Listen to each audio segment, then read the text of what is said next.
एक समय था जब कोलकाता सिर्फ एक शहर नहीं था, वो एक आइडिया था। एक ऐसा आइडिया जिससे सिंगापुर तक प्रेरित हुआ था। और आज वही बंगाल सवाल बन चुका है।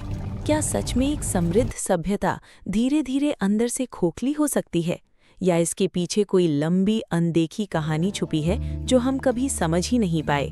कहानी शुरू होती है उस बंगाल से जिसे कभी सोने की चिड़िया कहा जाता था।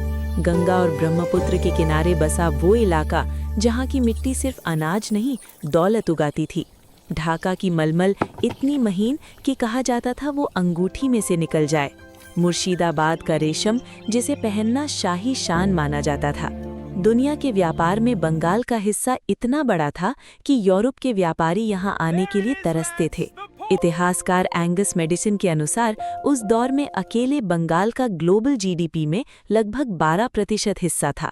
सोचिए, एक राज्य जो पूरी दुनिया की अर्थव्यवस्था में इतना बड़ा रोल निभाता था। और सिर्फ व्यापार ही नहीं, यही बंगाल था जहां आधुनिक शिक्षा की नींव पड़ी, जहां से पहली महिला डॉक्टर निकली, पहली महिला पायलट निकली, जहां टैगोर ने लिखा, विवेकानंद ने जगाया और नेताजी ने आज़ादी का सपना जिया। तो फिर सवाल उठता है, ऐसा क्या हुआ कि वही बंगाल आज पिछड़ने की कहानी बन गया? जवाब हमें ले जाता है 1960 के दशक में, जब एक के बाद एक संकट इस राज्य की नींव हिलाने लगे। फूड क्राइसिस, महंगाई, बेरोजगारी और ऊपर से राजनीतिक अस्थिरता। 1967 वो साल जब पहली बार सत्ता बदली, और यहीं से शुरू हुआ एक ऐसा दौर जिसने बंगाल की दिशा ही बदल दी। हड़तालें, विरोध, फैक्ट्रियों का बंद होना। धीरे धीरे इंडस्ट्रीज यहाँ से भागने लगी। जहाँ कभी मशीनों की आवाज़ गूंजती थी, वहाँ सन्नाटा छाने लगा। कहा जाता है उस दौर में हर साल सैकड़ों स्ट्राइक्स होती थीं। फैक्ट्री मालिक डरने लगे, निवेश रुक गया, और बंगाल जो कभी इंडस्ट्रियल पावर हाउस था, धीरे धीरे खाली होने लगा। लेकिन असली बदलाव सिर्फ अर्थव्यवस्था में नहीं था, वो सिस्टम में था। एक ऐसा सिस्टम जहां पार्टी सरकार से भी बड़ी हो गई। 1977 से 2011 तक 34 साल, एक लंबा शासन जिसने गांव-गांव तक अपनी पकड़ बना ली। रिपोर्ट्स में दावा किया गया कि इस दौरान हजारों राजनीतिक हिंसा की घटनाएं हुईं, लेकिन ये आवाजें शायद कभी देश तक पूरी तरह पहुंच ही नहीं पाईं। और इसी थकान, इसी निराशा के बीच एक नाम उभरता है, ममता बनर्जी। सफेद साड़ी, चप्पल और एक लड़ने वाली छवि, वो चेहरा जो लोगों को उम्मीद देता था कि अब बदलाव आएगा। 1990s के दशक में जब वो सड़कों पर थी, जब उन पर हमले हुए, जब उन्होंने हार नहीं मानी, तब लोगों ने उनमें एक लड़ाकू नेता देखा। फिर 2011, 34 साल का शासन खत्म और ममता बनर्जी सत्ता में आई। उस दिन बंगाल ने सोचा अब सब बदलेगा। लेकिन क्या सच में बदला?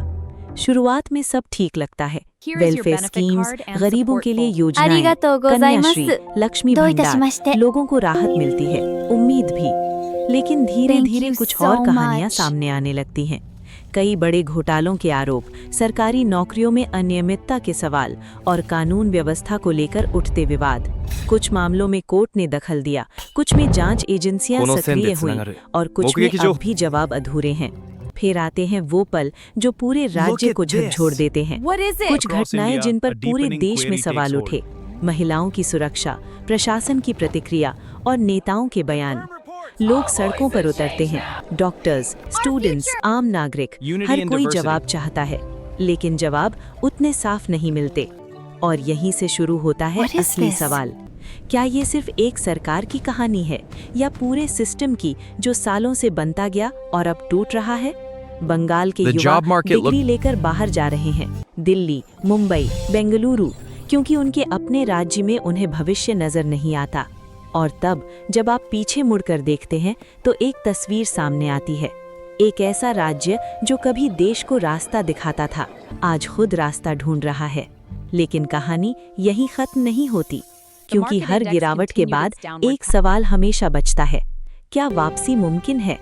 क्या वो बंगाल जहां से टैगोर की आवाज आई थी, जहां से क्रांति शुरू हुई थी, क्या वो फिर उठ सकता है? या फिर ये इतिहास की कहानी सिर्फ एक चेतावनी बनकर रह जाएगी? शायद जवाब आज के फैसलों में छुपा है।